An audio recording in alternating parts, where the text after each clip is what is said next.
नहीं भाई साहब, बहुत बहुत शुक्रिया। Thank you sir. सीधा सादा सा सवाल है। जी बिल्कुल। हमने इंडियन रेलवे को साइबर अटैक के ज़रिए जैम कर दिया, तो क्या जवाब में इंडिया जो है वो पाकिस्तान रेलवे को जैम नहीं कर सकता? हमने सिर्फ इंडिया के रेलवे सिस्टम को नहीं, पूरे इंडिया को जैम कर दिया ना।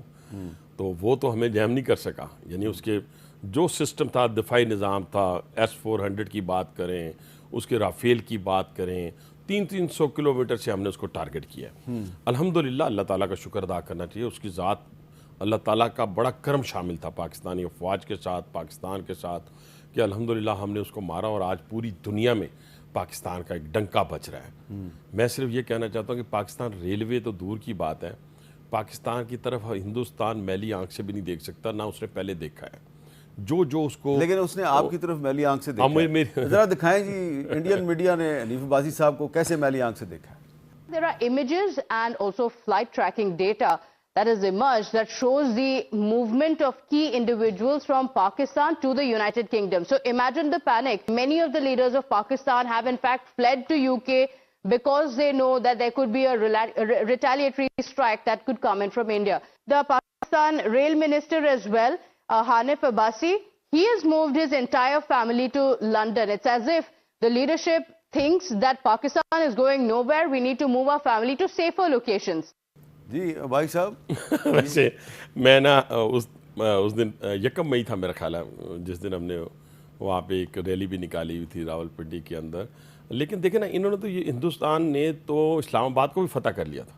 आपसे मेरा ख्याल है किसी ने कंफर्मेशन भी की, लाहौर को भी फतह कर लिया, कराची को भी फतह कर लिया। नहीं, आप टारगेट क्यों थे? मैं टारगेट इसलिए था कि मैं, आपको याद होगा कि अभी पहलगाम के वाक़े के बाद जब उन्होंने कहा कि हम आपका पानी बंद कर देंगे, और नेशनल सिक्योरिटी काउंसिल की तरफ से बहुत कैटेगोरिकली प्राइम मिनिस्टर साहब और फील्ड मार्शल और तमाम चीफ ने ये मुश्तरका बयान दिया कि हम आप पे अटैक कर देंगे, उसकी बुनियाद के ऊपर मैंने एक प्रेस कॉन्फ्रेंस की। उस प्रेस कॉन्फ्रेंस में मैंने हिंदुस्तान को कहा कि पाकिस्तान तरन वाला साबित नहीं हो सकता, आपको मुंह की खानी पड़ेगी। फिर उस पर उन्होंने कहा कि रेल मंत्री ने हमें ये थ्रेट किया, ये थ्रेट किया, ये थ्रेट किया। उसके बाद फिर ये सिलसिला चलता रहा, यहाँ तक नहीं, बाकी और चीज़ों के ऊपर भी वो पॉइंट आउट करते रहे। लेकिन भागे हम नहीं भागे तो वो हैं, और कैसे दुम दबा के भागे हैं। देखिए मीर साहब, मैं आपको यहाँ पे थोड़ी सी एक बात, बजाय इसके कि इधर उधर की हाँक के मैं चला जाऊँ, हमें हिंदुस्तान को समझने की ज़रूरत है। और हिंदुस्तान को समझने के लिए दो कौमी नज़रिए की बात करना बड़ा ज़रूरी है। और यही वजह है कि जब कायद-ए-आज़म रहमतुल्लाह अलैह ने पाकिस्तान बनाने की बात की और अल्लामा इकबाल ने ख्वाब देखा, तो ये वहाँ पे भी हमारे भी बहुत सारे मुसलमान जो लीडर थे और भी जो थे, उनमें से काफ़ी तादाद में तो नहीं, लेकिन काफ़ी तादाद में थे जो कहते थे कि नहीं, हमें हिंदुस्तान के साथ रहना चाहिए। जो आहिस्ता आहिस्ता फिर की जो मक्कारी थी वो या हुई, तो उन्होंने फिर पाकिस्तान के उस कायद-ए-आज़म के उस मौक़िफ़ की हमायत की। अब इशू क्या है सर? इशू ये है कि भारतीय जनता पार्टी और उसकी अस्करी जो विंग है RSS, ये मुसलमानों को हिंदुस्तान से ख़ात्मा चाहती है। ज़रा थोड़ा सा मुसलमानों का हिंदुस्तान से भी ख़ात्मा चाहती है। और क्यों चाहती है? उसे वो पाकिस्तान का एजेंट करार देती है। जो हिंदुस्तान के मुसलमान हैं उनको एजेंट करार देती है और कहती है कि ये पाकिस्तान के एजेंट है।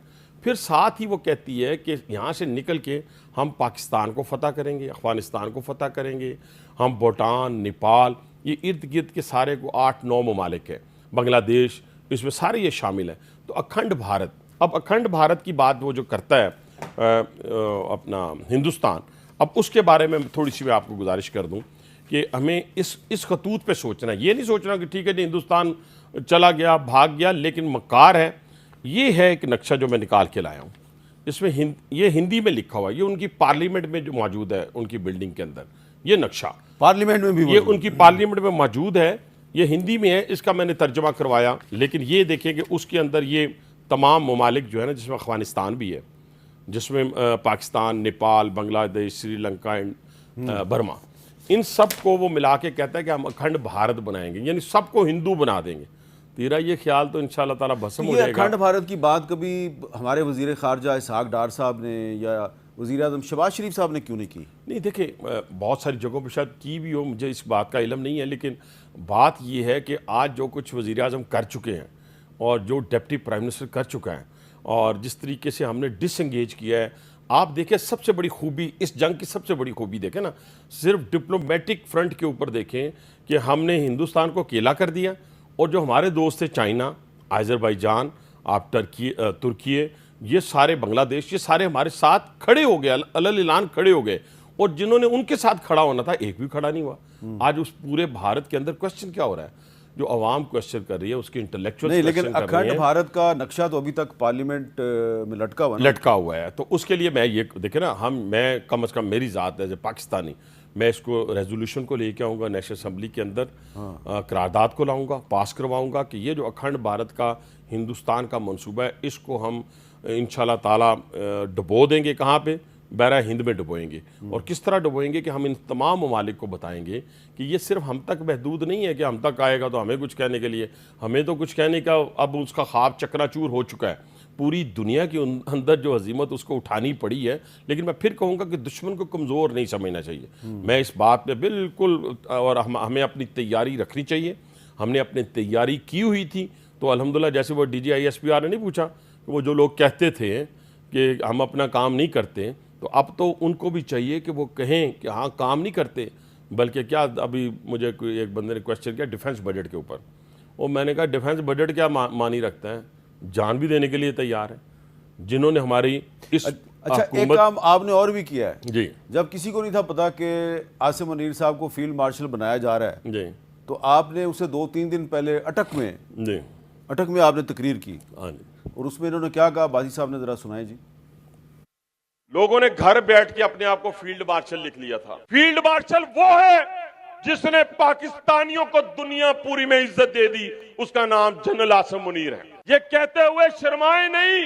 अच्छा, तो 18 मई को आपने ये तकरीर की और 20 मई को, यकीन माने मैं कई दफ़ा ये रेलवे में भी बैठा हूँ ना, तो मैं जब लोगों से मुखातिब होता हूँ तो वो सोच रहे होते हैं कि ये बातें इसको कौन बताता है। एक तो मैं गॉसिप के ऊपर यकीन ही नहीं रखता, दूसरा ये है कि चुगली, ये चीज़ों पे मैं नहीं यकीन रखता, तो वो परेशान हो जाते हैं। लेकिन मैं उनको प्रेजेंटेशन में से चीज़ें निकाल के बताता हूँ, यहाँ पे आप गलत है, ठीक है, इसको ठीक करें, तो वो परेशान होते रहते हैं सारे। तो ये आपको बात शहबाज शरीफ साहब ने बताई थी? नहीं, नॉट एट ऑल सर, मुझे किसी ने नहीं बताई सर। हाँ, शक तो डायरेक्टली प्राइम मिनिस्टर पे जाता होगा ना कि नीफाबाजी को बता दिया। हमें तो उस दिन पता चला सर। पहली तो बात ये, जनरल आसिम मुनीर का राइट था, हक था कि उसने फ्रंट से लड़ाई लड़ी है, पाकिस्तान की लड़ाई फ्रंट से लड़ी है। पहले भी लोग मौजूद थे इसी पाकिस्तान के अंदर, लेकिन इसने फ्रंट से फील्ड मार्शल ने लड़ाई लड़ी। हम तो जब कैबिनेट की मीटिंग में गए हैं और फिर वहाँ पे ये बात खुली कि हाँ भी आप लोगों का क्या ख्याल है, फिर यक ज़बान कैबिनेट के हर मेंबर ने इसकी तायद की उस वक़्त। लेकिन ये अल्लाह की तरफ से एक मुंह से निकली हुई बात थी। और दूसरी तरफ मैं ज़रूर कह रहा था कि इसी पाकिस्तान में पहले भी फील्ड मार्शल बने हैं, लेकिन हमें तो पता नहीं चला था कि कैसे फील्ड मार्शल बन गए। ये तो पूरी दुनिया को पता चल गया है कि जनरल आसिम मुनीर कैसे फील्ड मार्शल बने हैं, मुझे बताने की ज़रूरत नहीं है। तो इस बुनियाद के ऊपर देखिए, हमारी तैयारी, हमारे शाहीनों की तैयारी, हमारी तैयारी सारी, लेकिन हिंदुस्तान की आवाम से मैं भी मुखातिब, मोदी मुखातिब हुआ ना हमसे, तो हम उससे मुखातिब होना चाहते हैं कि देखिए, जब भी भारतीय जनता पार्टी इक़्तिदार में आती है तो उस वक्त आपके मुल्क में दहशतगर्दी क्यों होती है? पहला सवाल ये है, ठीक है जी। फिर उसके अंदर सिर्फ सारे के सारे जो है वो SSR और इसके RSS और भारतीय जनता पार्टी के हामी नहीं है वहाँ पे बैठे हुए, लेकिन अब उनको निकलना होगा गलियों में, मोहल्लों में, वरना वो अपने मुल्क तबाह बर्बाद कर बैठेंगे। इकॉनमी भी उनकी तबाह होगी और दफाई लिहाज से तो वैसे ही उनको मुंह की खानी पड़ गई है।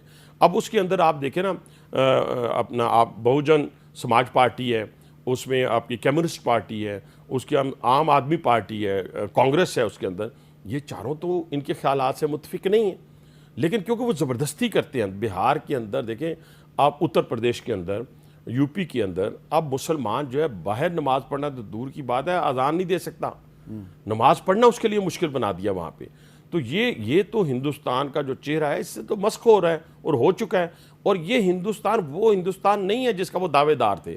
अभी आप देखें कि सबसे हम जो पाकिस्तान में हैं, पिछले 30 साल से हम हालत जंग में हैं। हम तो रोज़ हम तो इसकी प्रॉक्सी के ज़रिए हिंदुस्तान की लड़ाई लड़ रहे हैं ना।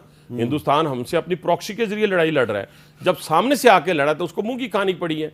अभी देखें ना, उसने हमसे जब बदला लिया, जब हम पे अटैक किया तो हमारे बच्चों को मारा, 7 साल का, 6 साल का, 4 साल का बच्चा था, याद होगा आपको, पहले अटैक के अंदर खवातीन थे। हमने क्या किया, हमने 26 उनके बेस कैंप उड़ा दी, ठीक है सर, कोई एयर बेस कैंप थे, कोई हेडक्वार्टर थे, जो भी था हमने उड़ा उड़ के रख दिया।